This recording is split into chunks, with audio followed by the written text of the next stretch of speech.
Professor इत्मीनान के lecture के नोट्स मुझे देना, इमामा ने जवेरिया को मुखातिब किया, जो एक किताब खोले बैठी हुई थी। जवेरिया ने हाथ बढ़ाकर एक नोटबुक उसे थमा दी। इमामा नोटबुक खोलकर सफ़े पलटने लगी। जवेरिया एक बार फिर किताब के मताले में मसरूफ़ हो गई। कुछ देर बाद अचानक उसे जैसे एक ख्याल आया था।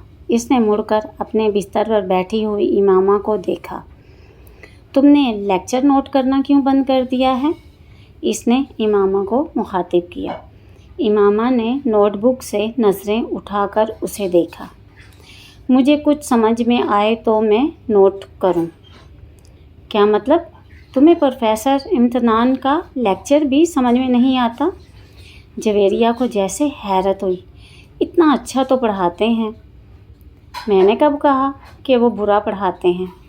बस मुझे इसने कुछ उलझे हुए लहजे में बात अधूरी छोड़ दी। वो एक बार फिर हाथ में पकड़े नोटबुक को देख रही थी। जवेरिया ने गौर से उसे देखा। तुम आजकल कुछ गैब दिमाग नहीं होती जा रही? डिस्टर्ब हो किसी वजह से? जवेरिया ने अपने सामने रखी किताब बंद करते हुए बड़े हमदर्दाना लहजे में उससे कहा। डिस्टर्ब? वो बड़बड़ाई। नहीं, ऐसी कोई बात नहीं।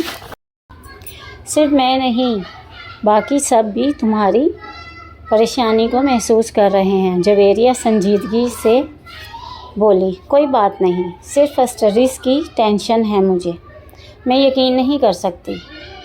हम भी तुम्हारे साथ ही हैं। तुम्हें हमसे ज़्यादा टेंशन नहीं हो सकती। जवेरिया ने सर हिलाते हुए इमामा ने एक गहरा सांस लिया। वो अब सच हो रही थी। तुम्हारे घर में तो खैरियत है ना? हाँ, बिल्कुल खैरियत है। असजद के साथ तो कोई झगड़ा नहीं हुआ? असजद के साथ झगड़ा क्यों होगा? इमामा ने इसी के अंदाज में पूछा। फिर भी इख्तलाफात तो एक बहुत ही। जवेरिया की बात इसने दरमियान में से ही काट दी। जब कह रही हूँ कि कोई मसला नहीं है तो तुम्हें यकीन क्यों नहीं आ रहा? इतने सालों से कौन सी बात है जो मैंने तुमसे शेयर नहीं की या जो तुम्हें पता नहीं है?